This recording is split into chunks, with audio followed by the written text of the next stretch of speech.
7h30 ce matin, nous sommes à 85 km de Zagora. Les motards prendront bientôt le départ de la première spéciale du rallye All Libia du Maroc. Ce tracé rocailleux, long de 330 km, promet d'être âpre pour les machines comme pour les organismes. Les concurrents devront s'accommoder d'une visibilité réduite, l'aridité des pneus générant des amas de poussière. Le rallye du Maroc, c'est parti. Les motards se succèdent au départ à 1 minute d'intervalle.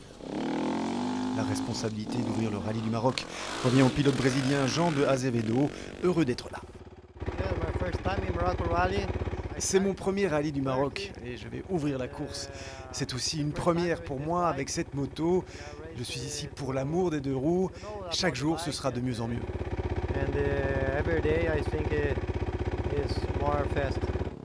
En piste, Antoine Méo, le quintuple champion du monde d'enduro, semble comme chez lui au Maroc. Le Français est l'un des nombreux talents nouveaux venus dans le Red Bull Factory KTM Team. Elder Rodriguez place idéalement sa Yamaha lors de cette première spéciale. Vainqueur du rallye du Maroc en 2011 et 2012, le Portugais est en confiance sur cette piste. Il termine 3e de l'étape. Un autre talent du team KTM frappe très fort lors de cette spéciale. Toby Price endosse le costume de leader dans son équipe. L'Australien place sa 450 sur la 2e marche du podium.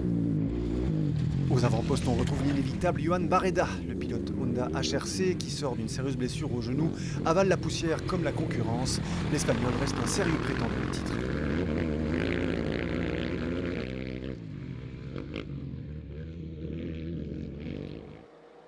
Côté voiture, le premier à se présenter sur la ligne de départ est le tenant du titre, Nasser Al-Attiyah. Il sera bientôt suivi par Mikko Hirvonen. Le pilote de rallye finlandais dispute son premier rallye raid au Maroc, un rookie haut de gamme.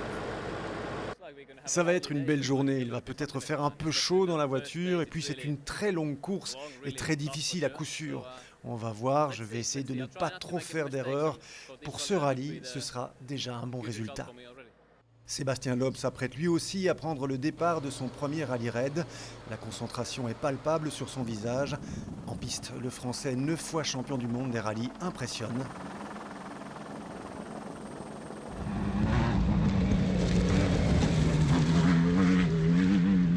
Malheureusement, à 35 km de l'arrivée de la spéciale, le turbo de la Peugeot 2008 DKR lâche. C'est le fait de course du jour. Grosse déception. En fait, ça se passait plutôt pas trop mal. On avait perdu, on était un peu dans la poussière d'Hirvonen qui avait dû crever dans son début de spécial, il est reparti juste devant nous. Ensuite, finalement, on l'a passé et puis on était plutôt pas mal. On a passé 2-3 voitures comme ça sur un rythme correct. Et puis à un moment donné, on a perte de puissance. On a regardé et a priori c'est un turbo qui a lâché. Ses coéquipiers Carlos Sainz et Luca Cruz rencontrent également quelques soucis. Le double champion du monde des rallyes qui pointait 3e au CP3 doit se contenter de la 4e place de cette spéciale. Nous avons eu une bonne course, beaucoup de poussière car on a dû dépasser beaucoup de voitures. Puis à la fin de la course, on a eu une crevaison. Nous avons dû nous arrêter pour changer de pneus.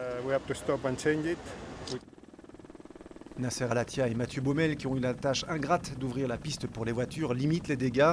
Les lauréats du rallye du Maroc 2014 terminent en 3e position. Chez Toyota, on est à la fête ce lundi. Le team Overdrive place 2 de ses voitures en tête de classement. Les Russes Vladimir Vassiliev et Konstantin Ziltovs terminent 2e. Mais les grands vainqueurs de cette première étape sont Yahid Al-Raji et Timo Gottschalk. On est content, il y a beaucoup de pilotes du top qui arrivent encore. Jusqu'à présent, tout est sous contrôle. On a vraiment bien roulé aujourd'hui.